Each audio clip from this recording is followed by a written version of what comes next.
YouTube, welcome back. Today we have a great video, one that I'm actually super excited about. We've talked about a lot of different things in terms of getting better at Warzone, anticipation, all the different things in fight class and movement 101, but those take time, those take practice, those take implementation. Today we are going over 3 tips that you can immediately start doing. The moment you get on Warzone today, you can start doing these things and they will help you become more successful, both individually and as a squad. Now, as always, if you find this video helpful, make sure you hit that thumbs up button. Likes help a ton. And if you are looking to continue getting better at Warzone, make sure you are subscribed with that notification bell turned on so that you don't miss any videos. Let's get into it. Tip number 1 is going to be centering, and centering in its most basic and simple form is a form of anticipation, anticipating where your enemy is going to be and being ready for that person. Now, I'm going to break this down into kind of 2 different things: vertical centering and then centering in terms of anticipation, which will make more sense when I get into it. So vertical centering, a lot of people love to run with their crosshairs down at the ground. I get it. It's super easy. It's comfortable. It just feels natural, but we need to make a change here so that we'll have more success. That change is to simply bring it up. I want you to bring it up to the chest and head area. And the reason being is part of my jump. And we're going to use the teddy bear as an example because unfortunately my sprays don't work. So if you're running down at the ground, right, and that teddy bear pops out in front of you, in order to actually hit that person in and do a little bit of damage, now you're already going to lose a bullet or 2 here because that person's going to have the advantage on you. But in order to make up for it, you have to get to that person's head. And it is a long way from down here all the way up to the guy's head. Instead, as opposed to if you're running with your crosshairs up, now I'm not saying up here, I'm saying, a little bit higher. If you're running up here and that person pops out in front of you, now all of a sudden you're ready. And all you have to worry about is ADSing and then hitting your shots, maybe a little bunny hop or a little jumping while shooting, avoid a few bullets, which we talk about in movement 101. But it's much easier to win that gunfight because you don't have to deal with bringing your crosshairs up. Now, the second one is centering in terms of anticipation.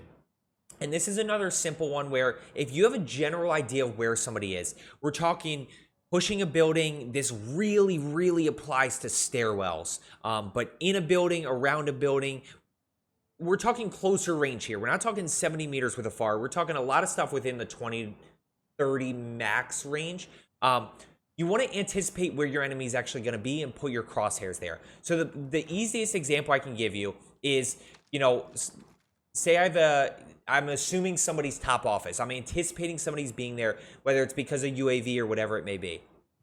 Instead of turning the corner and seeing if somebody's there and then trying to aim in, I'm going to put my crosshairs right there, as close as I can get there as possible. This way, when I see somebody, I'm ready to ADS and shoot. What a lot of people do is they turn the corner. Oh, I see somebody. Now I have to drag over and do it. It happens a lot in stairwells as well, where you're going up a stairwell. You want to be basically centering where you think that person's going to be. It's going to allow you to have more success in stairwells, but especially in these close range fights. Again, if somebody's around this corner here and I'm anticipating, I want my crosshairs to be around that corner as soon as possible. So if that person is there, I can ADS and shoot.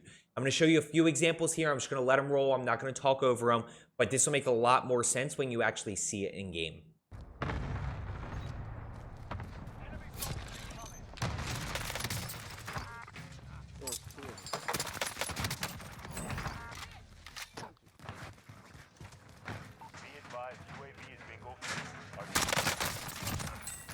Dude, you move so fast with this gun.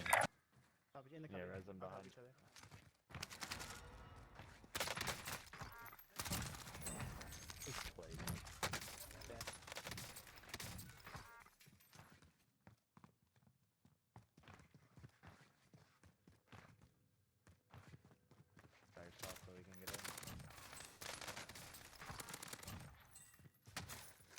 Now, tip number 2 is an obvious one, but I need you to hear me out. It's something that allowed me to get a lot better in the sense that I got more kills and I died less. And again, you're going to watch this. You're going to be like, Joe, this is the most obvious thing I've ever heard. But I promise you, people are not that good at it. It's health awareness. Understanding when you're about to go down. Getting behind cover before you actually go down in a fight. Getting behind cover so that you can replay, heal up, and stay in the fight. Instead of your team being man down, all of a sudden you still have all your players up. And this happens a lot in 50-50 situations. You and an enemy are just shooting at one another, you break plates, you think you can down him, but instead he gets you, you miss a bullet or two, you go down in the fight. Next thing you know, your team is wiped. That's an avoidable situation. Instead of ego challenging that, instead of playing more into that 50-50 situation, let's get behind cover, let's replate, let's heal up, let's reposition, let's get back in the fight. I promise you it'll allow you to be more successful. Now, tip number 3 is another simple change that you can make that will allow you to have more success, and that's to have better comms with your teammates. Have good comms. If you focus on this just a little bit, a few extra callouts. Which direction is the person going? Are they in the building or on top of the building? What color? Which building are they in? A few extra callouts in every fight will allow you to get more team wipes and be more successful. Now, if you do need specific tips on how to have better comms with your teammates, I'm leaving you this video right here for you to go click through and check it out. As I always say, let's get better today, and I'll see you tomorrow.